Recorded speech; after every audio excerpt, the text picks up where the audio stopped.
Hey, welcome back to Drowning in Yarn. I'm Caleb. For this video, I want to do something a little bit different and interview one of my friends about a really interesting sweater construction that she did before. I want to knit the Forbes pullover, a Jared Flood pattern from Brooklyn Tweed in Brooklyn Tweed's Ranch 02 Ranch Specific yarn that I got in the Brooklyn Tweed tent sale, but it's a bottom-up pullover and I want to knit it kind of top down. So I am doing a unique hybrid construction using a provisional cast on where I'm doing part of it bottom up and part of it top down. So stick around to hear my chat with Grace, learn a little bit about this hybrid construction method and see how it goes. So I'm going to be winding my yarn for my Forbes pullover. I knew that I wanted to make this as soon as I saw in our Ravelry, but I was a little bit afraid because I'm not the biggest fan of bottom-up sweaters. So I talked to my friend Grace and got some tips on how to make the sweater without having to do it bottom-up. She actually knit one previously, the Carbeth, where she knit the yoke first and then knit the body down. So I figured I'd ask her about that process and share that with y'all because I thought it was super interesting and I wanted to give it a try and thought maybe some of y'all would as well. So stick around and we'll see what Grace has to say. I'm gonna wind this yarn and then come back to you after I talk to Grace and get started swatching.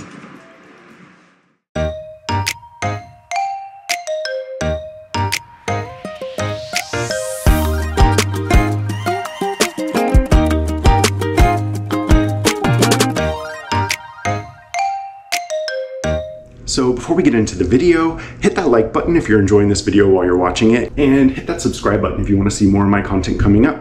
But in the meantime, let's jump right into the video. Hi Grace, thanks for joining me.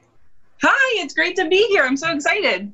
Me too. So I figured I would just introduce you a little bit to everybody. You are a knitter, a crocheter, a knitting and crochet teacher, an indie yarn dyer. What else?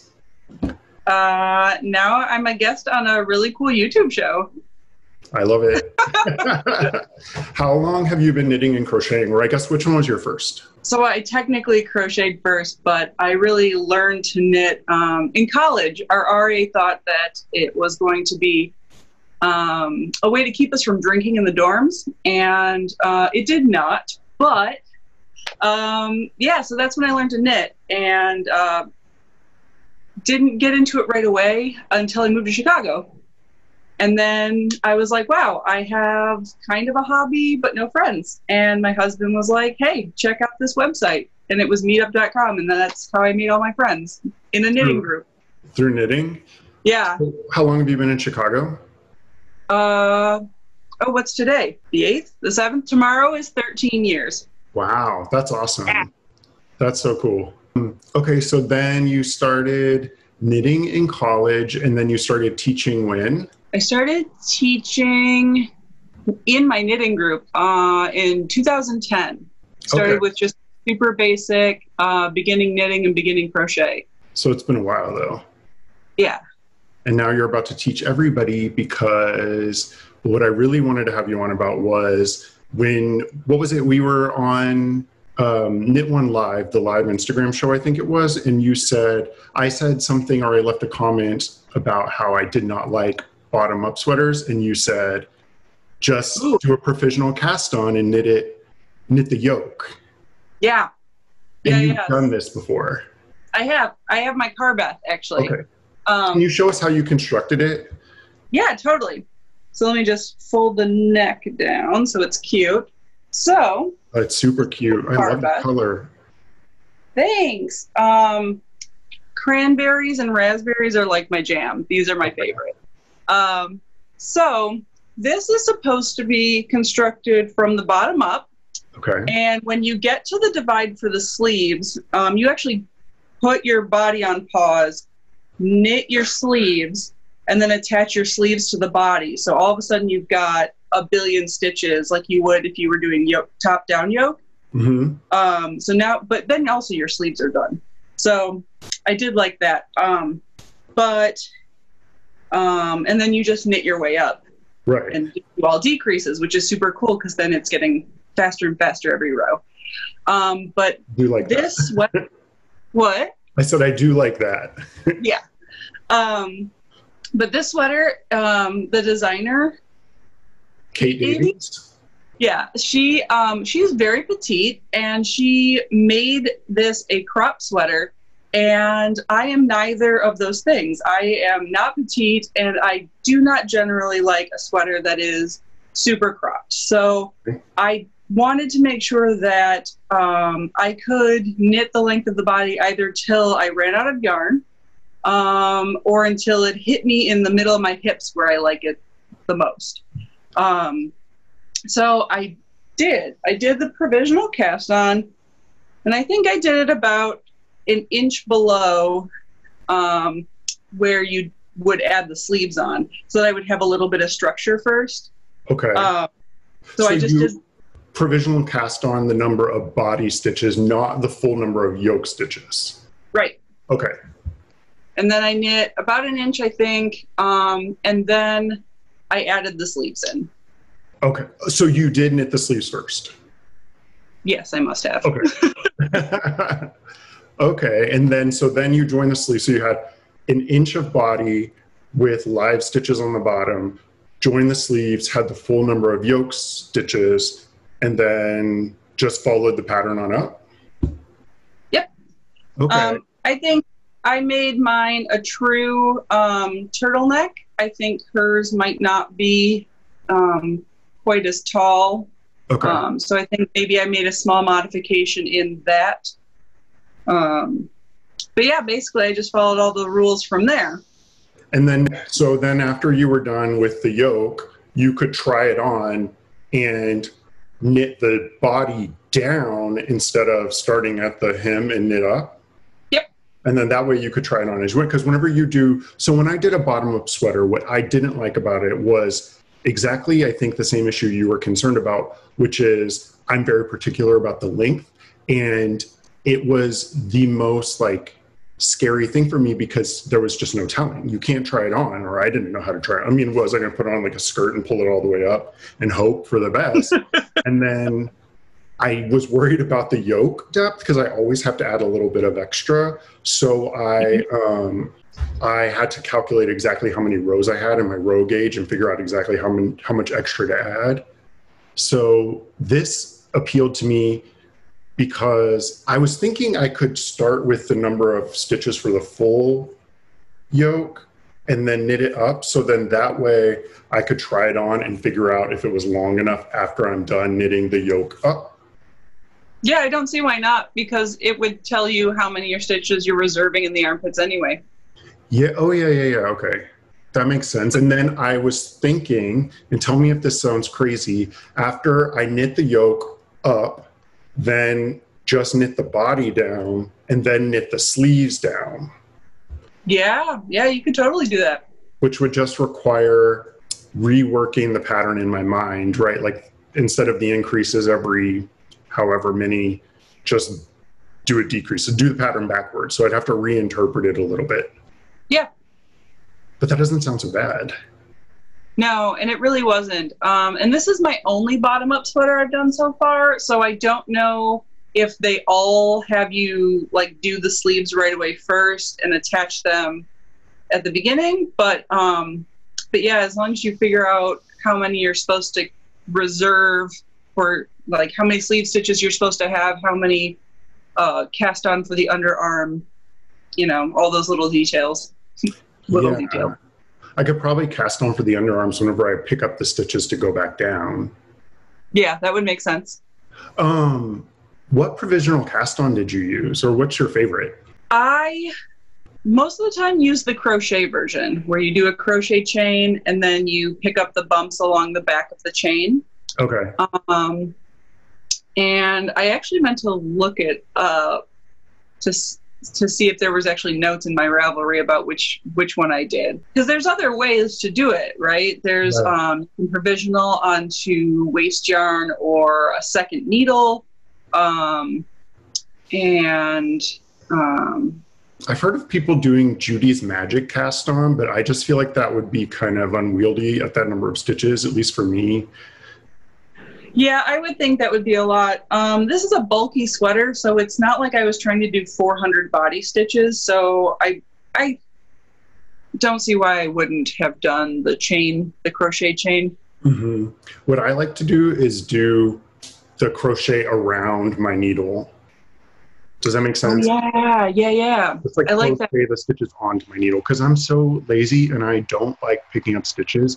And so when I do the chain, I feel like I have to count twice because I have to count my chain stitches and then I have to count the stitches that I pick up in there. And I just don't like picking up stitches and it feels too much like picking up stitches to me. So then I'm just like, I'm just going to crochet them onto my needle.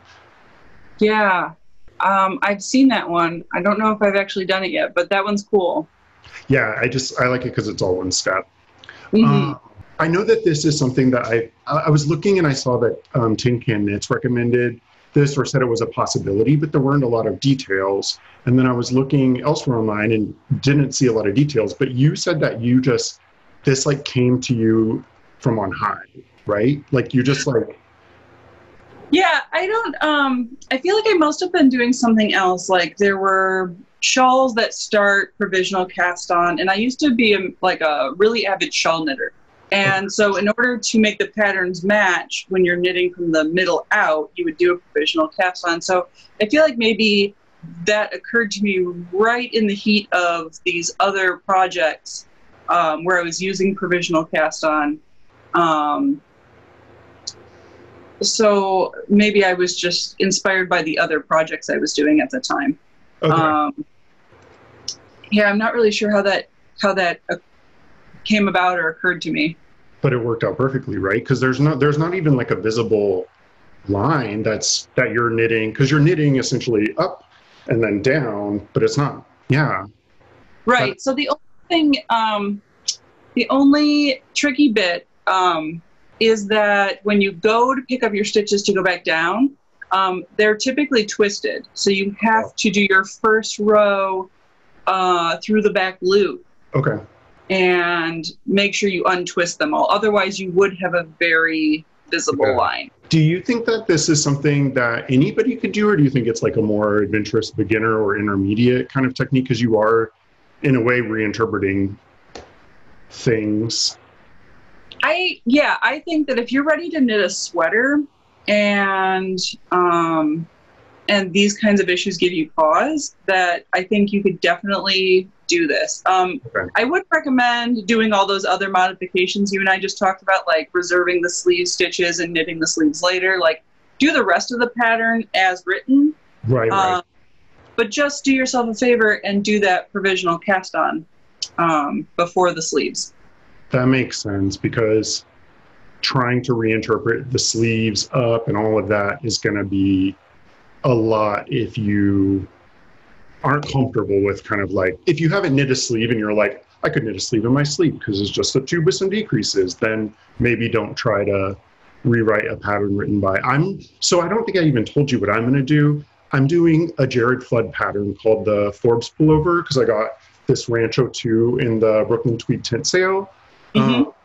So like, I already feel kind of bad because I'm like, Jared Flood spent time to write a pattern and he's a master, and here I am like, I don't want to do it that way. But I feel comfortable enough doing it because I've knit enough sleeves down, but I'm like, oh, I can figure this out. But maybe if I were newer at sweaters, I would just listen to Jared more. Yeah, for sure. I think you're okay. I don't think you're going to offend any Jared Flood fans or Jared Flood himself. I think he'd be okay with it. Okay. I'm learning. It's my learning experience. This may work out horribly, but I'll have a beautiful yoke because I'm gonna do the yoke just the way he said. Oh, perfect. Okay. Okay. I feel like so good about this. I'm so excited. Yay! Well, thank you so much for talking to me. And yeah, it was my pleasure. This is so exciting.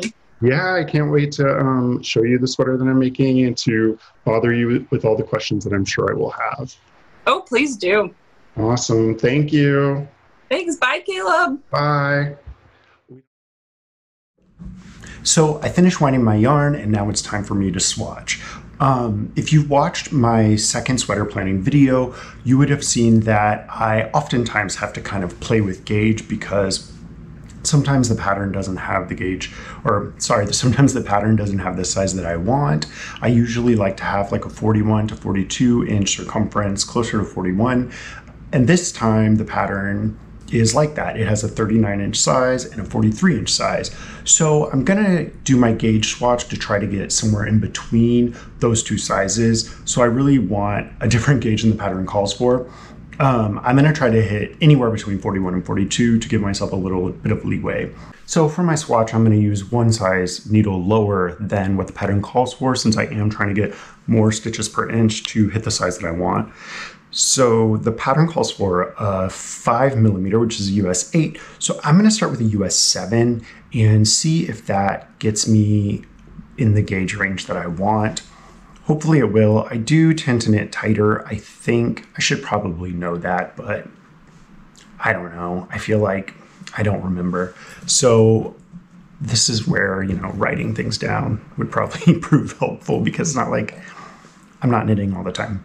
Anyway, I'm gonna use the size 7, do my swatch, and then we'll see. I am gonna do a garter border around the whole swatch. Because this is a textured yoke and there are charts for the whole yoke, I will probably do at least half the swatch using some amount of that chart. Probably, obviously not the whole chart, but just to see if there's a difference in my swatch in that area where I am doing a knit and purl stitch pattern, because you never know. And I want to make sure that the size is going to be right, not just for the body, but also for the textured yoke. Although in that area, I probably would be happier if it were a little bit bigger, because I do have broad shoulders, and I'm not sure how the pattern is written as far as shoulder wise, but I'm sure it will be fine. But I think a little extra wouldn't hurt. So I'm just gonna cast on. It's 18 stitches for 4 inches. So I'm just gonna cast on 18 plus 6, which would give me a 3-stitch garter border, which is probably fine. Then I'll do like 3 stitches of garter on the top and the bottom.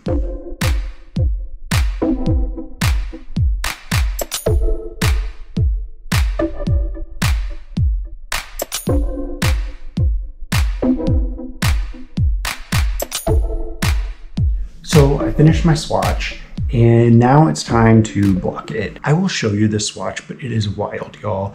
I tried to do some rows from the chart, and I don't know what I did.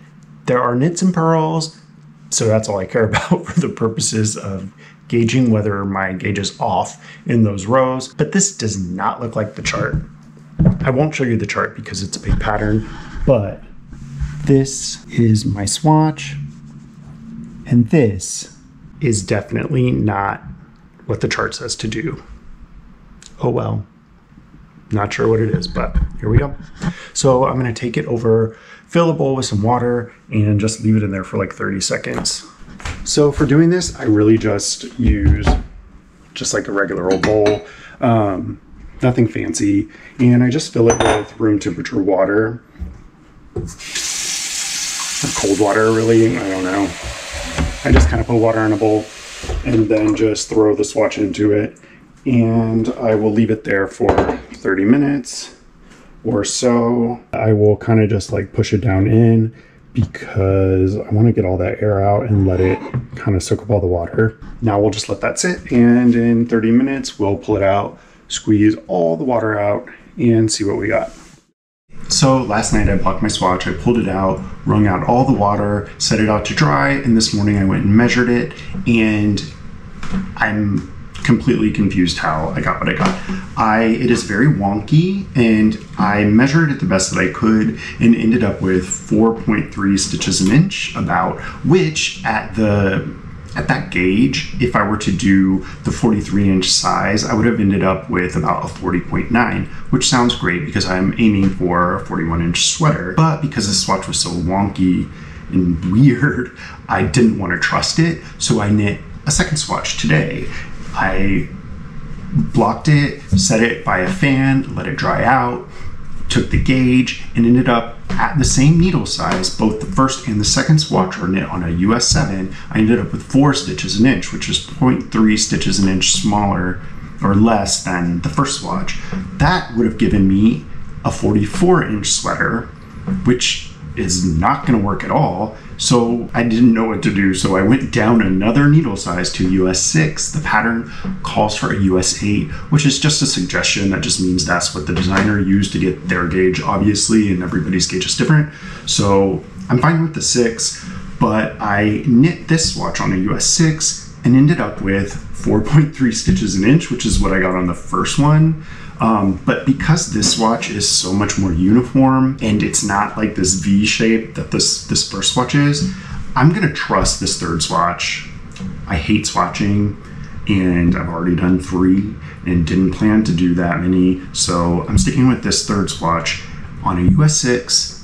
That should give me 40.9 stitches an inch. I think that what happened on this one was this like half of it being the knit purl pattern just is looser, so then it gave it this V shape, which made it hard to measure, which actually will be kind of perfect because that will mean that on this swatch, perhaps the yoke will be slightly bigger, but the body will be smaller, which will lead to kind of more of a natural taper, which I like.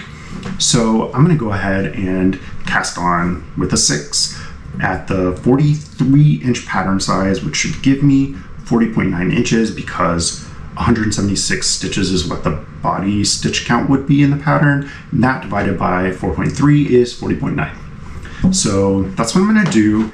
And I figured, since we have said provisional cast on a lot in this video and never really explained it, I would do that now. All that means is that you're going to cast on so that you have live stitches on your cast on edge. So you would have live stitches on your cast on edge and live stitches where you're working your stitches. The point of that is so you can come back and recapture those stitches and knit them in the opposite direction. Or, you know, sometimes you do it so that you can graft your stitches together or graft your project together, such as like with a cowl that's in a tube and you want it to look seamless. That would allow you to do that as well.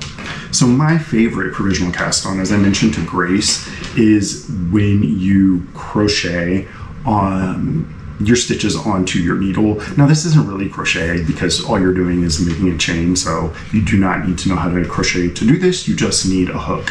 And in order to start, you just take a slip knot and you put it on your hook, and then you would hold the yarn under your needle and the slip knot on the other side. So you're tensioning your yarn on one side of your needle and you have your slip knot and your hook on the other side, and you just reach across. Oops, I've got like a little loop.